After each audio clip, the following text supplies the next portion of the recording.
In this episode, we're going to be talking about inspiration saturation as a minimalist and what you can do about it. What's up, friends? Welcome to The Beautiful Mess, where we talk about tools and tactics to improve your life. I'm your host, Paul Dittis, a YouTuber, content creator, and a minimalist who tries to live life with passion and purpose. And it gets a little messy along the way. And so my thought is that I'd share that journey with you in case there's things that you can take away, those little nuggets of wisdom, and apply to your life. And one of those things I'm trying to wrap my head around is information overload and also inspiration saturation. What do I mean by inspiration saturation? So basically, when you're listening to all this great content, like maybe it's TED Talks, maybe it's YouTube videos, maybe it's a podcast, maybe it's reading books, like all of these great things, but then all of a sudden you just got all this information, this great information, but you just don't know what to do with it. And so today we're going to give you advice to, one, what you can do with it, and two, maybe ways to eliminate the excess so that the information that you digest, one, it's digestible, you're not taking in too much, and two, it's things that you're passionate about. It's things that you're excited about, and how to eliminate those things that are just like noise. It's just trying to get your attention, and you just don't need it in your life. You can just like eliminate it altogether. And so we're going to look at these ways to eliminate stress and eliminate those pain points of like too much information overload, because we've all been there. We've all experienced it, and it just leads to more stress, and there's just way too much information and you're not sure what to do with it. So before we dive into this topic, I encourage you to rate, review, subscribe wherever you listen to podcasts, especially if you're onto the YouTube world. Hit that subscribe button down below. Would love to have you in the Messy fam as well. If you're looking for some inspiration or books to develop yourself, I encourage you to check out my list of 12 books. I read 40 books last year, and these were the kind of like the highlight reel, the highlight books of the year. So you can find that down in the description. Get my book list of 12 books that might help you. Anyways, so I feel like today, in this age of the influencer, I will call it, we get so many different voices trying to tell you this is the best way to live. This is the best processes. This is the best like way to do things. And like, it's good to a point, but then you just feel like, well, this person said this and this person said that. Like, what do I do about it? Because this person kind of said like the opposite of this person. So I think it's important to, realize that information saturation and like the noise of our modern life is real. And like that our brains are not meant to handle all these streams of ideas and content. Our brains were not made for this constant stream of content and devices that have notifications nonstop. In fact, every time you view a website and you see hyperlinks, your brain has to make a tiny decision whether or not to click on it. And all of those decisions add up. And when you get what is called decision fatigue, and you start making bad decisions or not as good decisions because all of your juices, your decision-making juices got used up by deciding what to click on, what to choose. And so when you can remove some of that excess, some of that information that's trying to just like, this is interesting, but you really don't need it, you can help improve your life in that way. So next, let's dive into some ideas that you can apply to your life to deal with inspiration saturation and information overwhelm. So first of all, how does your email inbox look? This is a great way to start off. Just get rid of the clutter. Go through your email inbox. See like what's important, what's not. I encourage you to practice zero inbox principles, where basically every day you try to eliminate all of your emails in your inbox. I've tried it. Sometimes it's better than others. Like sometimes I get it done and it feels great to have nothing in your inbox. But that's the key, is like, get rid of that clutter. Are you subscribed to like a newsletter for a company that you bought like a bag from, or a airline company that you just, signed up for the air miles, but never got off their email list? Like, think about those kinds of emails that are just getting into your inbox every single week or every single day even. and ask yourself, is this helping me live a better life? Because if it isn't, see ya, goodbye, and I no longer need you. So you just have to make those decisions. Like, be the minimalist. Decide, hey, would my life be better if I get this email or not? If it's not, it goes. If it is, then make it easier to find that email by getting rid of the rest. Number 2, let's see here. Get rid of streaming services or subscriptions, cable that you don't use regularly. So maybe you've subscribed to like Netflix, to Hulu, to like all these different streaming platforms, or maybe you even have like cable in your house and you don't really use it that much. If you don't use it, I think you should lose it, because one, it's just one more thing that you're like, oh, where should I watch things? Like, I've got all these different platforms that I can choose from. And like, you probably don't need it every single month. Maybe there's just 1 month that you really want this one show or one movie. Maybe just get it for that month and then unsubscribe for the other months. You'll save money and you'll be more intentional about how you use that streaming service. And number 3, if you're like, you've got cable, do you really need it in this day and age? You know, sometimes there's like big events like the Olympics where like you might want to watch one thing. Are there ways to just get like a TV subscription just for like that week, that month? And that way you're not spending money every single month on something that you don't really use or don't really need. And that's like, it's just crazy how much money people spend on services that they don't use. Is there a gym membership that you're not utilizing fully? Maybe you should use it. So that's my encouragement, is to think about those things that you can eliminate right off the bat. And you can either save money or save time, save your decision making for more important things. And that's my encouragement. Okay. And number 3, this is probably my favorite. And I did a little bit of research on this. I'll leave it a link to this article about basically the 10 benefits of reading fiction. So I will fully admit it, I am an avid reader of nonfiction, self-development books, and I probably neglect fiction way too much. Growing up, I loved The Lord of the Rings and The Hobbit and the books like that, C.S. Lewis's Narnia, the Space Trilogy, all those great classics. But like in recent years, I haven't read much of that at all. And so it's going to be my objective this year is to read a little bit more fiction. And some of the reasons, and this is from the article, 10 benefits of reading fiction from tidybooks.com. It improves brain function. So they've done studies and they found that reading fiction can help your brain function. Hey, who doesn't like that? It improves empathy. So you can probably, your relationships will benefit. And that's actually one of the things that they say is like your relationships do improve by reading fiction. I think the cool thing about fiction is it kind of like can show you a picture of like kind of like an idealized world. And it might not be the way things are in real life, but you can see traits or characteristics of certain characters that are things that you want to like take and apply to your own life. Because they're kind of living in this dream world, and, you know, they go through these dilemmas, these problems, and they have to solve them in creative ways. And so by listening and reading these books, they can really help you tackle things in a new light, more so than those that might be just reading nonfiction books. So give yourself a little bit of a special edge to life by reading fiction. The other thing is that it improves memory. And my favorite, it lessens stress.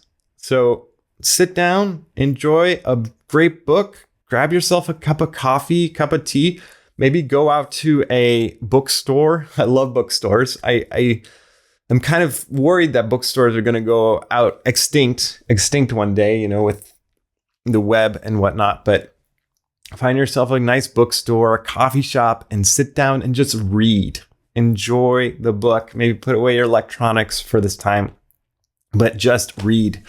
That's my encouragement. So again, I want to say, like, we live in an influencer age. So we want to, like, I don't know about you, but like, I feel like you get influenced by like those people that you feel like you want to emulate or you want to like take things from. And so when you're looking to make a decision, oftentimes we look to those influencers, people that have influence that might be able to influence you in a better direction. And sometimes that's great. That's good. And then other times it's like we're listening more to the influence than just, asking ourselves those tough questions. Because in reality, probably a lot of times, like, these influencers don't necessarily have everything together. It just appears that way because we're seeing it through their lens. We're seeing it through the, Instagram filters, the YouTube, curation. It's not necessarily a good depiction of real life. And so I think it's important to realize that you as an individual need to take full ownership of your life, and you can't just like allow yourself to live life through another person's influence. And so this song is like one of my favorite like lyrics. It's by 21 Pilots. The song's called Stressed Out. But I love these two lines. It was like, I was told when I get older, all my fears would shrink, but now I'm insecure and I care what people think. How many times do we make decisions based on what people think? Do we make better decisions when we think like, okay, I'm making this decision because so-and-so, he would like that. I'm guilty of it. There's times where it's like, hey, like, maybe I should do this because so-and-so, might appreciate that. Or like that's a cool thing to do. But in reality, it's like this says, it's like you fear what people will think. Like you think when you get older, things are going to be roses and daisies and like you're not going to be insecure. But now your awareness of the people, and that's I think what kills creativity, is like this awareness of the people around you and like what they think about you, because all of a sudden you might not want to share a song. You don't want to sing in front of people. You don't want to record your podcast. You don't want to create something, write something, because all of a sudden you really care what other people think, but in an unhealthy way. Like it's limiting you, because all of a sudden you're like, I can't do that. What if they think this? Or what if my family all of a sudden, disowns me because of this?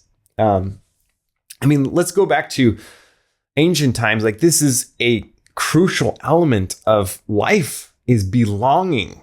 But I think we place a wrong sense on belonging. Like we care what people think in such a superficial way.